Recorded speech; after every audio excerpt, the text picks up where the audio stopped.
Bonjour à toutes, bonjour à tous, bienvenue dans notre émission spéciale Festival de Cannes. Le Festival de Cannes apporte chaque année un soin tout particulier à ses affiches qui sont dévoilées quelques semaines avant l'événement. Nous décryptons pour vous l'affiche de cette 69e édition. Les festivaliers ont tous des profils très variés. Âge, profession, culture, les rues de Cannes effectuent un véritable brassage durant le festival. Notre équipe vous emmène à la rencontre des festivaliers. Le cinéma de la plage est l'un des éléments incontournables du Festival de Cannes. Tous les soirs, avec ou sans accréditation, tous peuvent regarder un film sur grand écran, les pieds dans l'eau.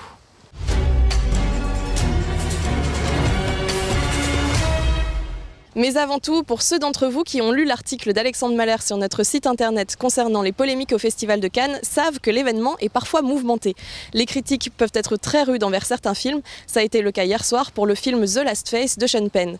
Alors qu'il était très attendu avec son casting d'élite, le film a visiblement déçu les spectateurs. Notre équipe assistait hier soir à la montée des marches du réalisateur. Malgré les huées qui ont accueilli son film dès son prologue lors de la projection presse, c'est un Sean Penn radieux qui s'est présenté sur le tapis rouge hier soir. Il faut dire qu'il était accompagné des sublimes Charlize Theron et Adèle Exarchopoulos. Pour compléter ce casting détonnant, Jean-René Hopper Penn, le fils cadet de Sean, était également de la partie. Charlize Theron, elle, a surpris son monde en évitant la classique et finalement presque banale robe de soirée. L'actrice sud-africaine s'est présentée avec un smoking décolleté très remarqué. Sean Penn, lui, l'a joué très classe. Une fois la montée des marches protocolaires faite, le réalisateur de The Last Face est redescendu au pied du tapis rouge pour aller chercher sa fille aînée. Dylan Penn a ainsi pu profiter des marches cannoises aux côtés de son père. Les affiches du Festival de Cannes deviennent souvent emblématiques. Toujours très soignées et composées avec talent, chacune a son identité propre. Pour cette 69e édition, Marie Furlan vous propose son analyse de l'affiche de cette année. L'affiche du 69e Festival de Cannes est affichée fièrement dans les vitrines de toutes les boutiques de la ville. Des escaliers, la mer, l'ascension d'un homme, Michel Piccoli sur les marches de la légendaire Villa Malaparte à Capri en Italie, et cette chaude couleur méditerranéenne. L'affiche de la 69e édition du Festival de Cannes a été réalisée à partir de photogrammes du film Le Mépris de Jean-Luc Godard sorti en 1963.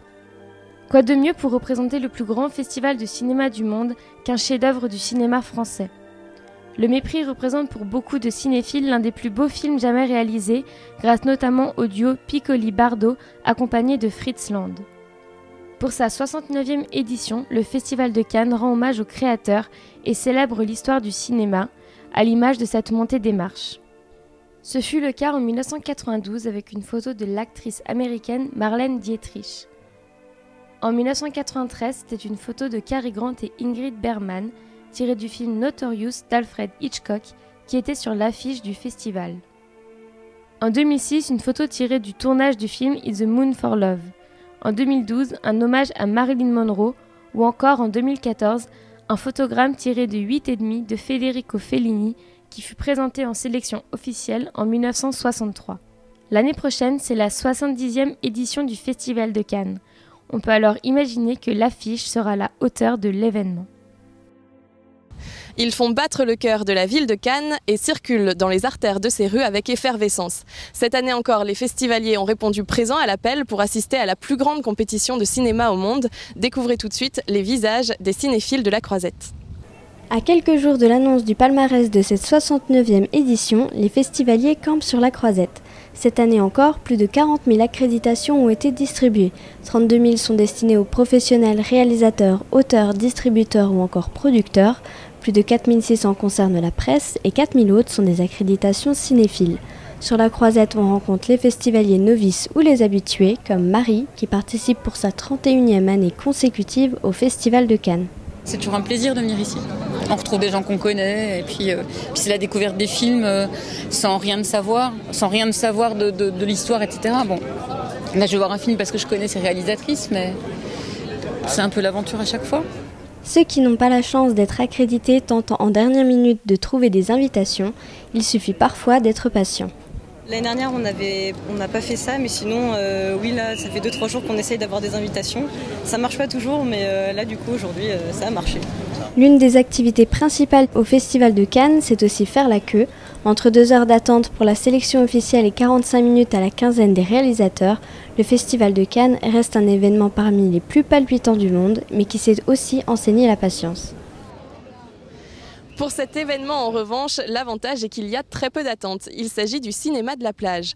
Le clapotis des vagues, la lueur de la lune et des films cultes, ce sont les ingrédients clés de cet événement récurrent. Morgan Stemlin et Marine Allenbar vous emmènent au cinéma de la plage comme si vous y étiez.